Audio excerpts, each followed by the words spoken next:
আমরা এই নির্ণায়কটি প্রমাণ করব। Left hand side equal a plus x a plus y square b plus x b plus y b square c plus x c plus y c square equal এখানে আমরা লক্ষ্য করব কোন কৌশল অবলম্বন করলে রাইট হ্যান্ড সাইডে যে প্রমাণগুলো আছে রাশিগুলো গুণ অবস্থায় আছে বা উৎপাদকগুলো গুণ অবস্থায় আছে a minus b b minus c c minus a এখানে আমরা কিভাবে আনতে পারি। আমরা যদি প্রথম কলাম থেকে দ্বিতীয় কলাম, দ্বিতীয় কলাম থেকে তৃতীয় কলাম যদি আমরা বিয়োগ করি তাহলে আমরা প্রথম কলামে a মাইনাস b আকার পাচ্ছি। আবার দ্বিতীয় কলাম থেকে তৃতীয় কলাম যদি বিয়োগ করি তাহলে b মাইনাস c আকার আমরা পাব।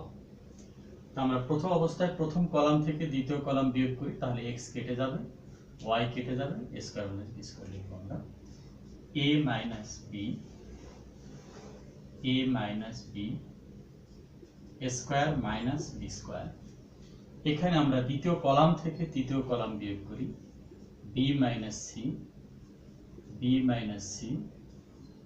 Square minus c square c plus x c plus y c square. আমরা যে কাজটি করলাম তা আমরা নিচে লিখি। আমরা c1 prime equal c1 minus c2 c2 prime equal c2 minus c3। আমরা প্রথম কলাম থেকে দ্বিতীয় কলাম বিয়োগ করে প্রথম কলামে লিখলাম, দ্বিতীয় কলাম থেকে তৃতীয় কলাম বিয়োগ করে দ্বিতীয় কলামে আমরা লিখলাম। এখন আমরা প্রথম কলাম থেকে a মাইনাস b, দ্বিতীয় কলাম থেকে b মাইনাস c আমরা কমন পাবো, কমন নেই a minus b into b minus c 1 1 a plus b 1 1 b plus c।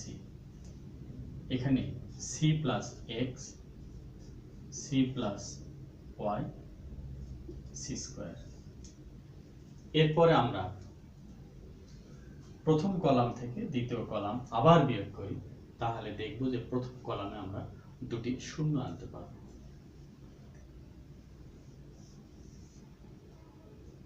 Equal a minus b b minus c, এখানে লিখলাম 0 0 a minus c 1 1 b plus c, এখানে c plus x c plus y c square. আমরা যে কাজটি করলাম সেই কার্যক্রমটি আমরা লিখি c1 prime equal c1 minus c2। আমরা এই কাজটি শুধু করেছি equal a minus b into b minus c।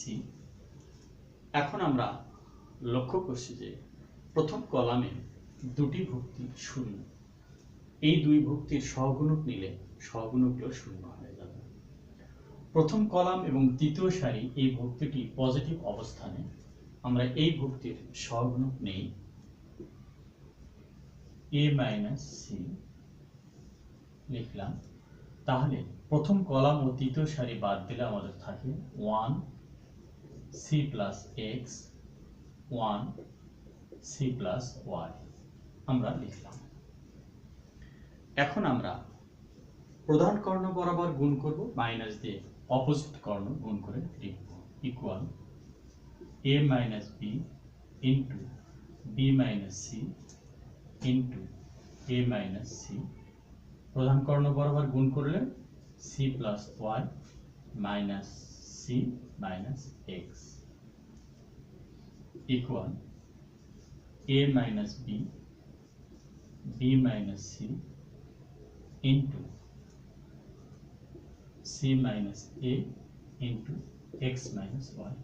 এখানে এ মাইনাস সি কে আমরা সি মাইনাস এ লিখলাম, একটা মাইনাস পাইলাম। ওয়াই মাইনাস এক্স কে আমরা এক্স মাইনাস ওয়াই লিখলাম, তাহলে আরেকটি মাইনাস পেলাম, দুই মাইনাস আমাদের প্লাস হয়ে গেল ইকুয়াল রাইট হ্যান্ড সাইড। আমরা প্রমাণ করলাম। পুনরায় আমরা এটা ডিসকাস করি। প্রথম অবস্থায় আমরা লক্ষ্য করলাম যে রাইট হ্যান্ড সাইডে এ মাইনাস বি আছে, বি মাইনাস সি এরকম আকার আছে। আমরা যদি প্রথম কলাম থেকে দ্বিতীয় কলাম বিয়োগ করি তাহলে a plus x minus b minus x, x x কেটে গেল, আমাদের এ মাইনাস বি থাকলো। A plus Y minus b minus Y, Y Y কেটে গেল, তাহলে এ মাইনাস বি থাকলো। A square minus b square লিখলাম। আমরা প্রথম কলাম থেকে দ্বিতীয় কলাম বিয়োগ করে প্রথম কলামে লিখেছি। এখন আমরা দ্বিতীয় কলাম থেকে তৃতীয় কলাম বিয়োগ করতেছি। দ্বিতীয় কলাম থেকে তৃতীয় কলাম বিয়োগ করলে B plus x minus C minus x, x x কেটে গেল, আমাদের বি মাইনাস সি থাকে। তারপরে B plus Y minus C minus Y, Y Y কেটে গেল, বি মাইনাস সি থাকলো। B square minus C square আমরা লিখলাম। তারপরে তৃতীয় কলামে যা আছে আমরা তা লিখলাম। এখন আমরা লক্ষ্য করছি যে প্রথম কলামে এ মাইনাস বি আছে, প্রত্যেকটি সারিতেই আছে, অর্থাৎ প্রথম কলামের তিনটি ভুক্তিতেই এ মাইনাস বি আছে। তা আমরা এ মাইনাস বি কমন নিলাম, দ্বিতীয় কলাম থেকে অনুরূপভাবে বি মাইনাস সি কমন নিলাম। নেওয়ার পর আমরা লক্ষ্য করছি যে প্রথম কলাম থেকে দ্বিতীয় কলাম যদি আবার আমরা বিয়োগ করি তাহলে প্রথম কলামে দুটি ভুক্তি আমরা শূন্য পাবো, তা আমরা পেয়েছি এবং লিখেছি। এখন আমরা প্রথম কলাম তৃতীয় সারিতে এ মাইনাস সি আছে, এই ভুক্তিটির অবস্থান পজিটিভ, তাহলে এ মাইনাস সির যদি সহগুণক নেই প্রথম কলাম আর তৃতীয় সারি বাদ গেলে আমাদের থাকে চারটি, তা আমরা লিখেছি। লেখার পর প্রধান কর্ণ বরাবর গুণ করলাম, মাইনাস দিয়ে অপোজিট কর্ণ গুণ করে আমরা এখানে এ মাইনাস সি আছে, এটাকে আমরা সি মাইনাস এ লিখেছি। ওয়াই মাইনাস এক্স আছে, যাকে আমরা এক্স মাইনাস ওয়াই লিখলাম, তাহলে মাইনাস আর মাইনাস আমাদের প্লাস হয়ে গেল। আমাদের প্রমাণটি শেষ হলো, অর্থাৎ সম্পন্ন হলো। আজকে এখানেই, আল্লাহ হাফেজ।